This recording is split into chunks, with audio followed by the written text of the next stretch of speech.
do you feel? Ya, sebelumnya makasih buat teman-teman media yang udah datang, teman-teman tim dari GMI, coach, terus dari KFC, dari Alpha Records, terima kasih banyak. Kalau ditanya perasaannya pasti ada perasaan yang sangat luar biasa, senang dan bangga ya. Karena ini bukan penilaian juri, ini bukan penilaian pihak tertentu, betul. tapi ini langsung dari apa ya? Dari pencinta masyarakat musik, ya pencinta musik dan apalagi di tahun ini yang mungkin album itu susah buat jual, tapi album ketiga ini mendapatkan appreciate yang sangat luar biasa, bahkan sampai multi platinum. Terima kasih. Multi loh ya, artinya kan berarti berkali-kali lipat ya, ini luar biasa banget. Dan sekarang saya ke Mas Rizky. Mas Rizky perasaannya gimana Mas? Ini kan perkawinan antara GMB Records dan Alpha Records. So you guys collaborate. Pada akhirnya sesama label akhirnya bersatu dengan teknik, strategi dan lain-lainnya yang presisi sehingga akhirnya bisa mencapai penjualan 300.000. Perasaannya gimana sebagai perwakilan dari Alpha Records? Wow, suatu pencapaian yang sangat luar biasa ya. Alhamdulillah. Ya sebenarnya memang wah kok bisa ya bisa cepat ada perasaan gitu. Alhamdulillah, tapi memang benar gitu ya. Ya kita juga saling bersinergi antara GMI dengan Alpha Records. Ya banyaklah segala macam yang kita bicarakan dari promonya semacam ya sampai akhirnya sampai terjual 300.000 ini ya, sangat bersyukur pencapaian yang luar biasa, amazing. Amazing ya. Kalau Mas Dan sendiri gimana Mas perasaannya? Maksudnya kalau GMB Records kan this is not your first time kan. Rosa sebelumnya juga 300.000 dalam waktu 3 bulan doang ya kan. Maksudnya mengulang kesuksesan. Kalau mencapai sebuah kesuksesan mungkin adalah sesuatu yang gampang, benar nggak teman-teman? Tapi untuk mengulang kesuksesan dengan dan mempertahankannya gimana Mas? Ya, pertama terima kasih juga buat Firza, buat tim Alpha gitu untuk kerjasamanya. Dan ini semakin kayak memantapkan kalau si Firza ini fansnya banyak, disukai oleh pecinta musik Indonesia.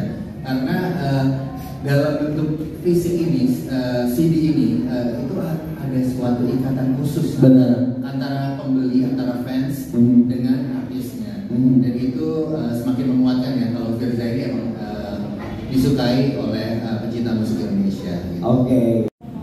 Terima kasih Mas Matias dari kapanlagi.com. Dan ini time for you to be narcissistic. Jadi maksudnya untuk narsis, karena apa sih yang bikin lo kok bisa yang lain tuh maksudnya nggak pernah muncul gitu loh ya. Dan lo sampai sekarang tuh bisa tetap eksis itu kira-kira narsisnya kenapa? Mungkin lagu-lagunya tuh udah lama sebenarnya, lagu-lagu lama gitu. Dan aku mendapatkan pasangan yang pasangan mengaransemen lagu dengan baik. Jadi itu gampang, misalnya ada lagu baru terus aku share, dan kebetulan Bang Rizky adalah musik directorku juga gitu. Jadi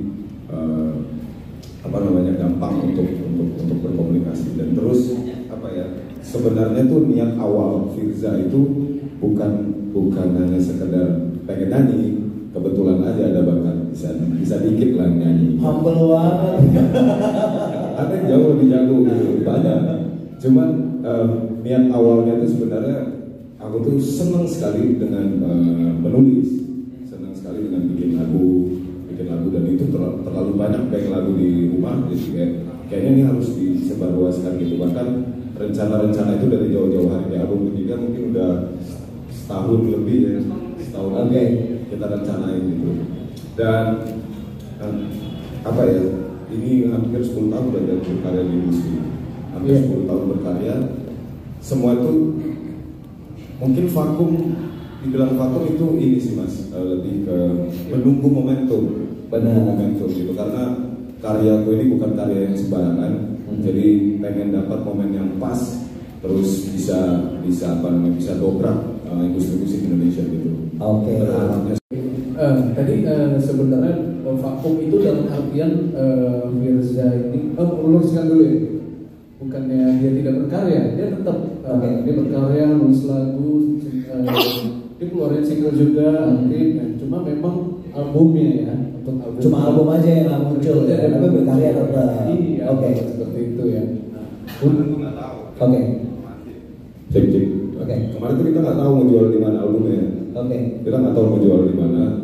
Terus kita udah rilis satu singlenya dan terus alhamdulillah KFC mewadahi Firza untuk menjual album. Oh iya, gitu. akhirnya kita kerjasama. Pas momen ini. Oke, kalau momen ini sebenarnya yang menginisiasi siapa sih? Maksudnya timnya Mas Dandi yang nyamperin ke Alpha Records atau Alpha Records akhirnya door to door ke label-label dan sehingga akhirnya ketemu sama KFC atau sama Mas Dandi, gimana ceritanya Mas?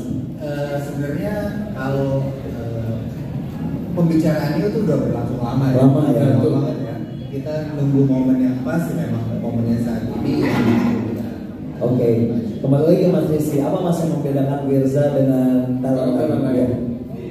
Ya tadi itu humble ya. Humble ya?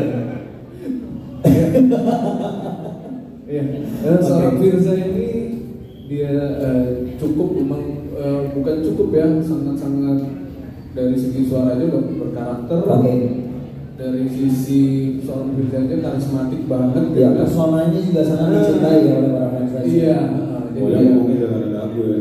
Harusnya ya. Nah, kita harus bisa.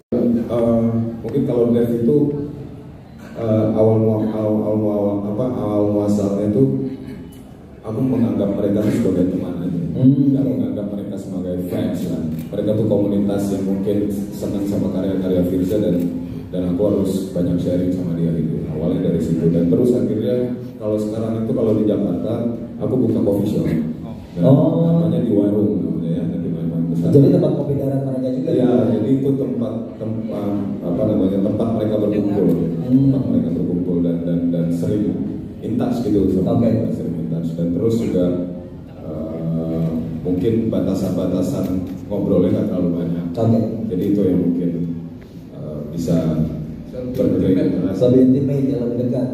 Oke, thank you Wirza dan sekali lagi